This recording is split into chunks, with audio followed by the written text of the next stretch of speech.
Hello, everybody. First of all, excuse me because I was informed really very late because of this topic, and I will speak spontaneously nearly because I didn't have too much time to prepare. First, when I read this question, why homeopathy is the second in the world, first as a reaction of a homeopath was why it is not the first. So I was thinking to answer this why it is not the first. What should we do? So I think this is the first objective. Yeah, But there's also a positive side. So why it is the second? So why it is so much proved over the other complementary and alternative alternative medicine like acupuncture, chiropractic, and the others. So it is far more above in efficacy that it is a second after the complementary medicine. So I think the first handicap, it is because of this evidence-based medicine. What in complementary medicine, it's very, very important, and the way the complementary medicine looks to this evidence-based medicine, um, it's different than homeopathy. So we cannot uh, these guidelines for this for in this for the guidelines are very meticulously documented in complementary medicine, and for both for diagnostic approaches and interventions. And also they are revised on a regular basis to account to progress, and this the other complementary and homeopathy is far from this point of view. And also there are also other objectives that about this vital force that cannot be explained by the others. Uh, so there is a we what we must do first is to explain very well the principles of homeopathy, and also the limits, what we can treat and what not, and to show the efficacy in individualized base, because we cannot do such very double-blinded studies with only specific symptoms, like in conventional medicine. As a reference, I found an article wrote it is in PubMed in 2020, and it has a very interesting title. The title is "Against All Odds: The Persistent Popularity of Homeopathy." Though they are asking why homeopathy is still persistent. And first, they give a lot of course, things against homeopathy. And I would like to read the abstract. It is, which is like this: the use of homeopathy is remarkably popular. Popularity, however, is not an arbiter in a scientific discourse. So first, they say that it is not scientific. And in fact, the assumptions underlying homeopathy violate fundamental laws of nature. However, we know that homeopathy works with the laws of nature. So even if it is very detailed, explained that it is against the law of the thermodynamics and so on, we must have a more detailed explanation, which is very difficult because we cannot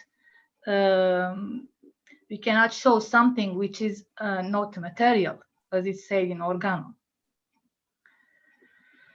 So it says that homeopathy does not have any explanatory power and fails other criteria established for a scientific approach. Two large-scale efforts have recently documented that in spite of a plethora of clinical trials, there is no evidence that homeopathic remedies have any therapeutic effect, which goes beyond that of a placebo. So we also have to look to that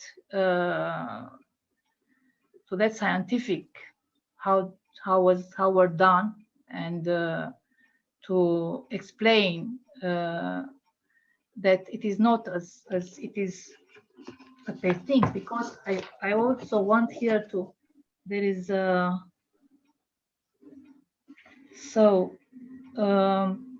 homeopathy cannot be investigated by the gold standard of evidence-based medicine, the double-blind placebo-controlled randomized trials. This is true. We have to show it in another way. Also, there was, I want to read another thing which says, the principle of similarity is a dogma which must be believed. There is neither rational nor empirical support to justify the assumption. Human physiology is understood in considerable detail. The same is true for the pathophysiology of many diseases. There is little rationale to support the assumption that disease can be cured by interventions which provoke the very same disease. It is, for instance, not logical to posit that diabetes mellitus can be cured by raising glucose levels or by inducing insulin resistance. The only situation where the assumption like cure like is valid is immunization by vaccine. Vaccination, however, is typically rejected by practitioners of homeopathy. So this is so wrong interpretation, so wrong understood. So how can they understand that in diabetes we can raise glucose and treat in such a way? So homeopathy must be very, very well explained and showed, and also vaccination. Nobody is against. Hahnemann was not against vaccination, but vaccines were very difficult in his time. So the main purpose is, first, in my opinion, as a medical doctor, is to first to have a big success, to treat very, very with the principles which of Hahnemann in a proper way, and then of course we will have a success, and the homeopathy will be still popular. They ask why it is still popular. So even though there is so many there are so many against theories against homeopathy, so it's still very popular, and our mission is to, when you treat more successfully, then it will, the only evidence is the well-being of the patient. It is enough. So if there's any question. I wanted to know is what is the recently in the field of homeopathy in Turkey? Can you explain in 1 minute? In Turkey, what is the situation of homeopathy? Recently, we heard Turkey, the government has approved homeopathy and everything. Homeopathy was accepted in 2014, and there were courses from there on in the universities, and they in a hospital, there's a polyclinic in which they treat also with homeopathy. That is what you heard. but I'm not sure, we are not sure that if it is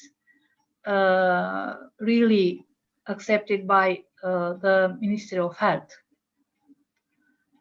But there is a polyclinic. It is right that it's a polyclinic.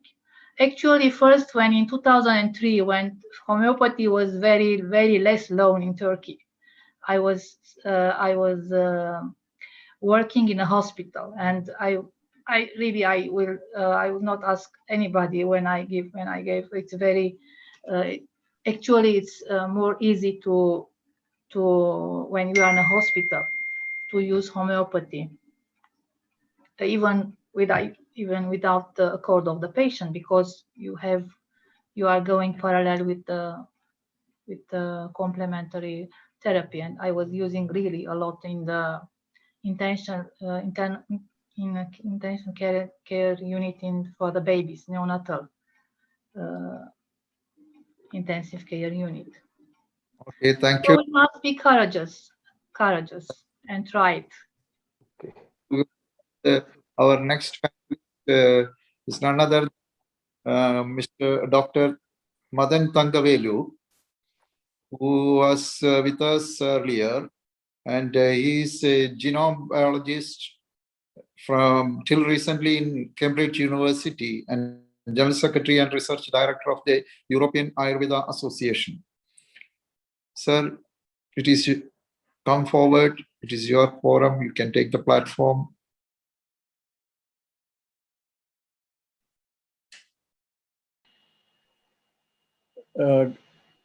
Namaskaram, Dr. Isaac. I'm delighted to be here with all of you. And thanks to Sibel for opening the floor so nicely about several matters relating to evidence and how homeopathy needs to be explained better. Another point that Sibel made was about the vital force. And I think this is an area where modern science needs to understand much more. And finally, this issue about clinical studies and evidence and providing evidence, I have put in the chat box the initiative called CLIFICOL, Clinical Files Collections. And it is it's going to be a very, very important resource for all of homeopathy. It's an attempt to centralize clinical cases to improve the daily practice in homeopathy. So I think this addresses some of the concerns raised by Sibel here. The other thing that is central to the study of homeopathy is understanding water. And all of homeopathy revolves around water. And the question then is there a connection between water and what we understand as this unknown called life force? And I feel there are a lot of unknowns there that needs to be understood better. What is water, and what is the role of water in biology, in health, in disease, in cure? We need to understand all of these things. So I want to present based on those as the broad areas. And I've put in here the website for the archive for water structure and science. This is a very valuable resource curated by Professor Martin Chaplin here in London. And what he has offered me recently is the web archive for the original website. There is some problem with that website, but he promises me that that information will come up. Now, number one, clinical cases and case studies. I think if we look at the Ministry of Ayush's website today, you will find what the government of India is recommending for COVID. I'm putting this in the context of COVID, but this is also important for all of homeopathy. Particularly in the context of COVID, the government of India is making a recommendation, which all of you know, in terms of arsenicum album 30C and a few other formulations that Bryony and so many other things that you homeopaths know. So the government is giving us an opportunity to explore that space. The government says, you know, we have a ministry here, the only ministry, governmental ministry in the whole world that is promoting homeopathy. I don't think there is any other country in the world where the government is going out saying it is a part of our activity. And India trains the largest number of homeopaths in the whole world. So there are many things going for us, but somehow we have not captured the data. So one of the points I want to make here is that we must find a way to harvest this data. Today we have almost 50 participants, but on previous occasions where I have been with you people, I've always been amazed. You have over 100 participants, which is an extremely good gathering. And I feel if you come together, you can capture those clinical cases very nicely. It could be very simple things. It could be well beyond COVID. COVID is only a recent happening. You've been treating so many conditions with homeopathy, but we haven't captured the data. This is the same problem with the other systems of medicine in the Ayush systems. Ayurveda, the one everybody talks about, also has the same problem. India, in the south of India, we have Siddha medicine, which also has the same problem. In the north of India, towards Tibet, we have Ripka, which is the Tibetan system of medicine, that also has the same problem. If we go into naturopathy, that also has the same problem. So somehow we are not harvesting this clinical data. And I feel a resource like this, what is being offered here as a web resource, if we can engage with that, it will be very valuable for us, because from that will come case stories and case studies and case series that will reinforce this thing for homeopathy. In discussion with several colleagues here, I'm now aware of exciting case studies in Kerala, particularly in Kerala, on prophylaxis for COVID-19, and extremely good results, but somehow this is not getting documented. And I feel as a group, we must do something. There are very many senior homeopaths here, and I feel we should do something about it as a group.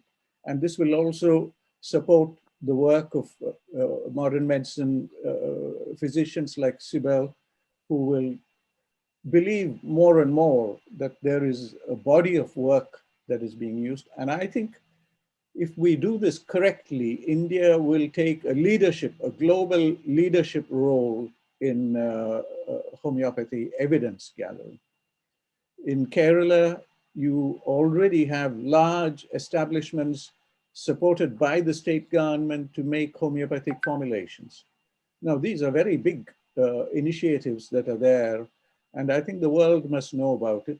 And I'm particularly proud of this because as the international president for the Ayush Valley Foundation, which is a small foundation based in Shornur in Palakkad district in Kerala, we are very keen to bring all of this, anything that benefits health, onto one platform. So we invite all of you to the Ayush Valley platform to start discussing this along with the other systems of medicine.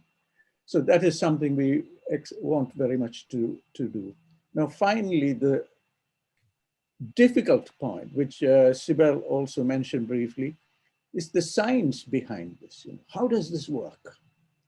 And I feel there isn't enough patronage from governments around the world, from investigators, to look at the fundamental science behind how homeopathy works.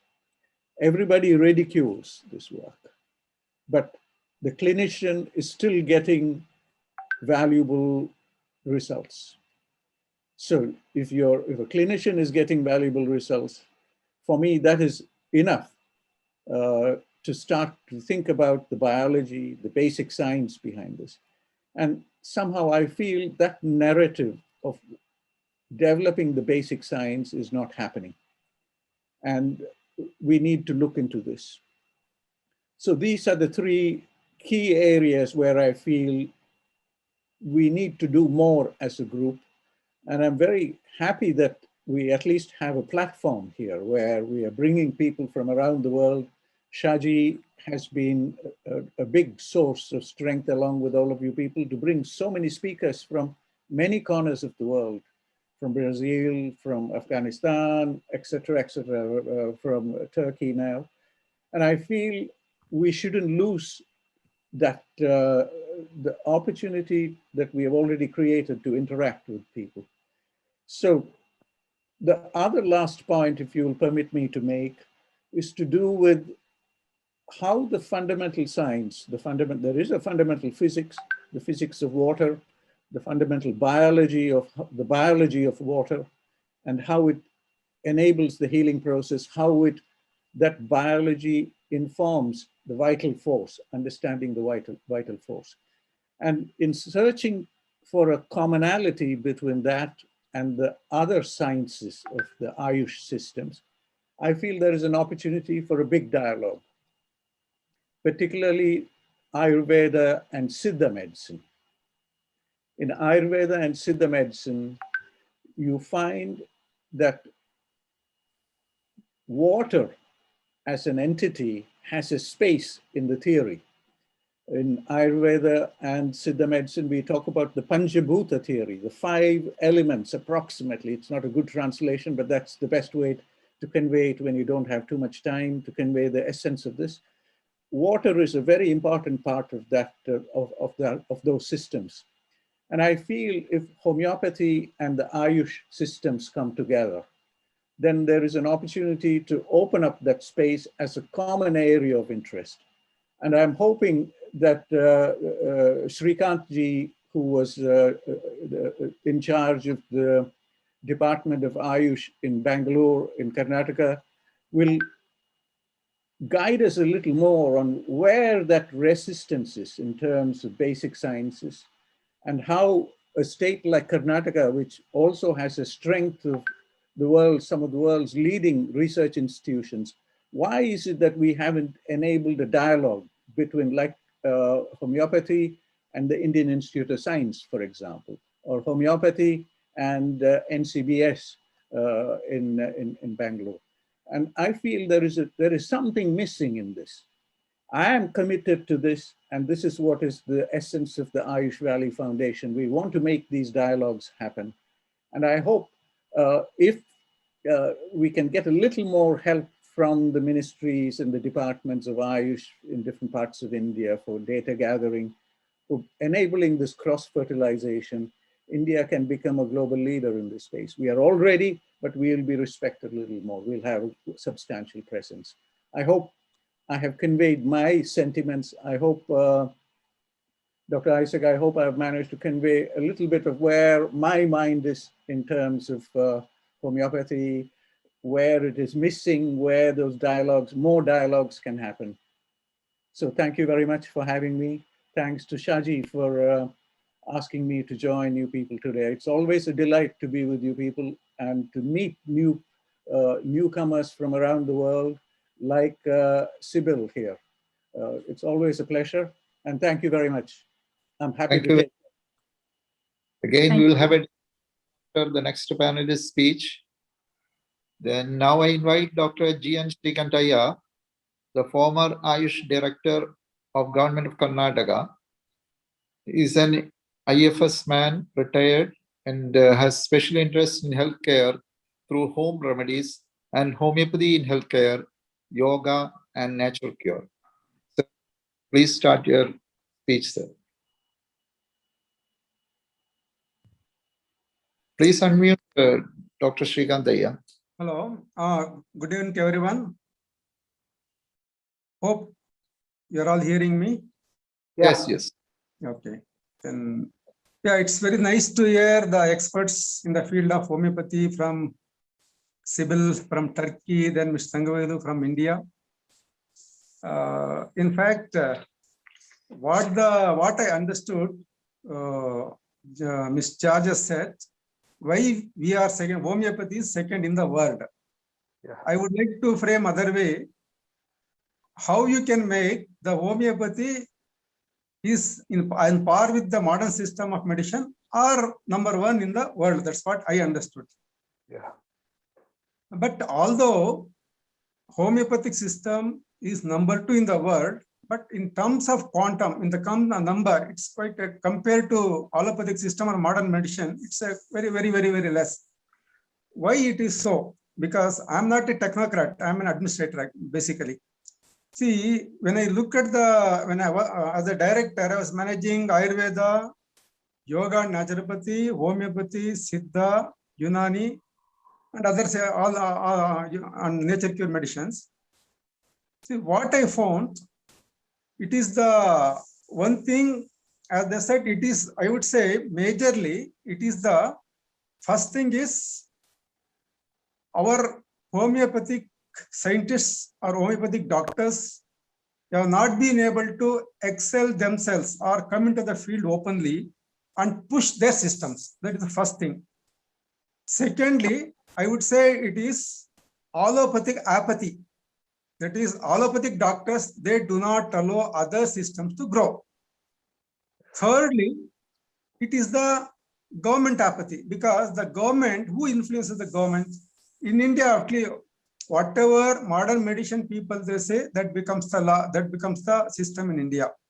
Because being there for about 4 years, the head of the department in the Karnataka state, and also I had got a very close interaction at the central levels of various committees. So absolutely, the influencing people are the one set of people.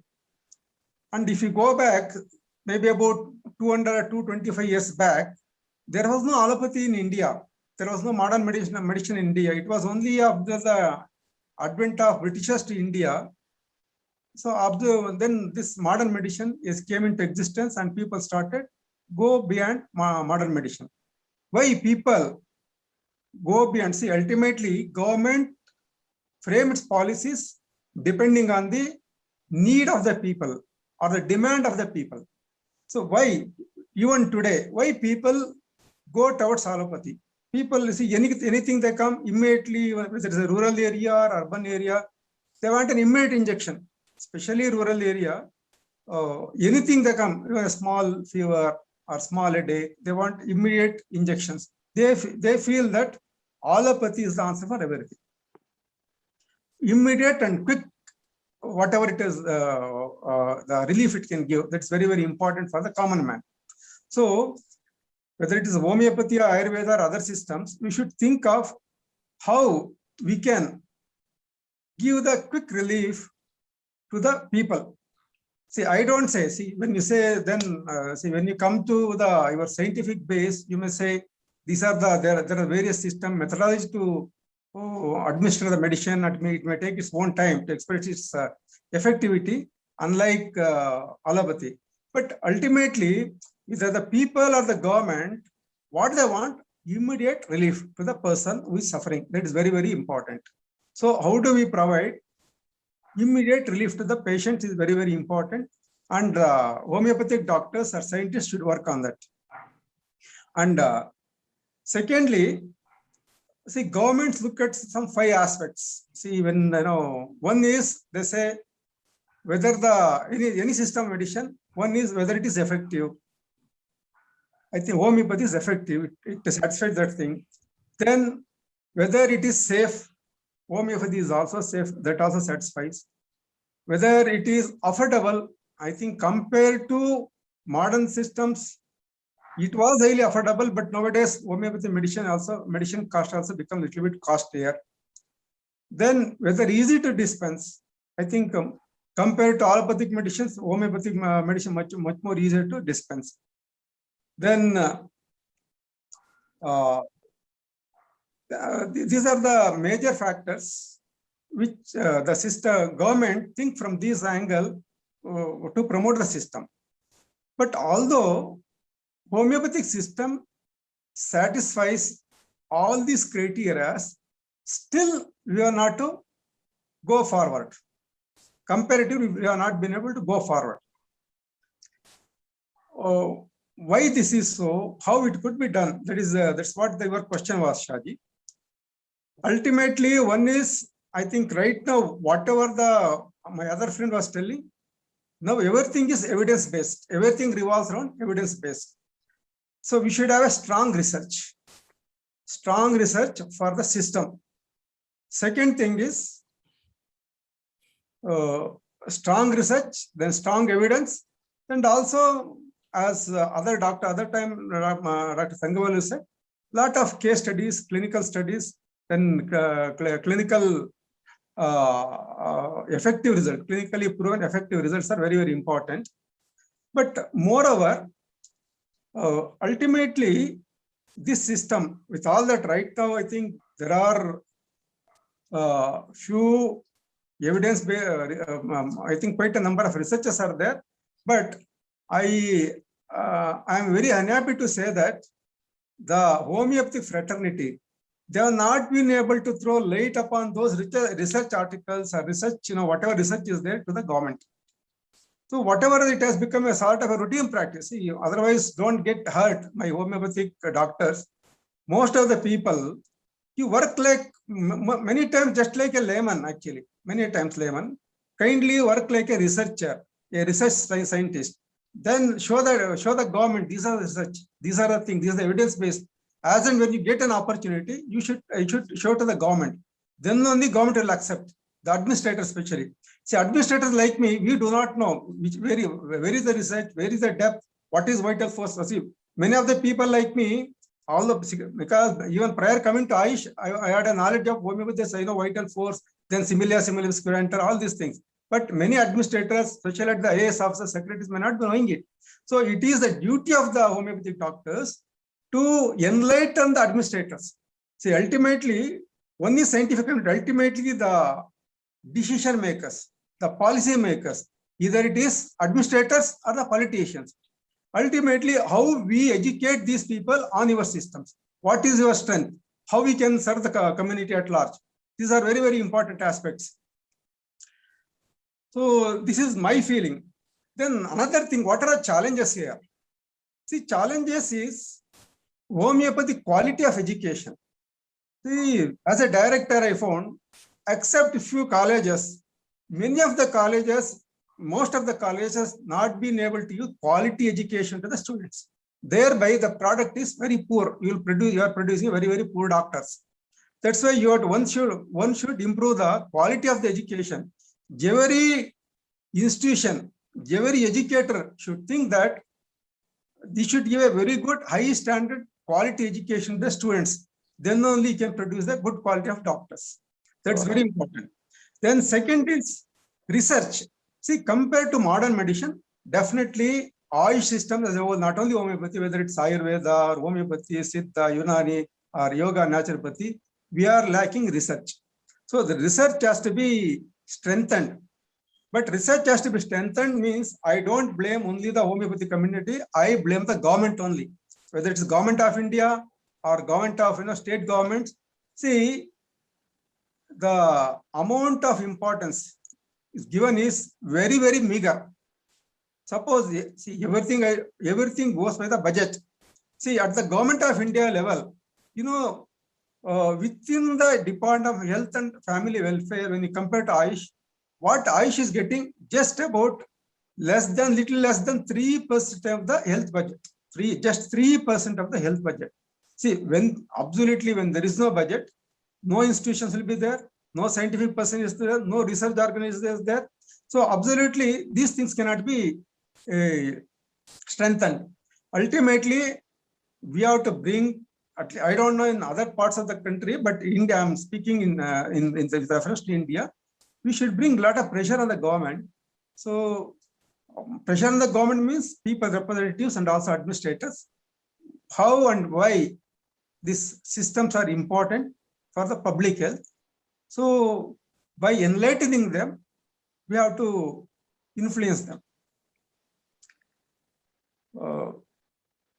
Although regarding homeopathy, I think it is in the almost, I would say that it has come to India almost in the 1810, they say, when I found the research literature, it has come to India 1810, well, long back.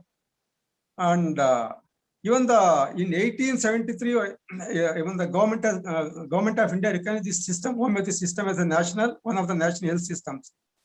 And in 1881, first medical college of homeopathy as established in Calcutta. That means it has a long history in India. Long history in India, more than 100 years, but still the system has not developed. 100 years, we should have developed quite a lot, but it has not developed. Only ultimately, I would again conclude, one is only three factors. One is government's apathy. Government's apathy because of it is, I would say, allopathic apathy, because allopathics, because I have seen in most of the meetings or most of the discussions and policy meetings, they never allowed other systems to grow. Always in the most of the, I would say, I would like to enlighten you, the other people. Whatever they say, when it comes to homeopathy, they say it is only steroids. When it comes to Ayurveda, it's some metals. It's very difficult to convince those people. But by looking at it, actually, in the Rajiv Gandhi Health University, we wanted to introduce a course on Ayush for the beginning, one course for all the doctors. Ultimately, it was discussed, it has not come through.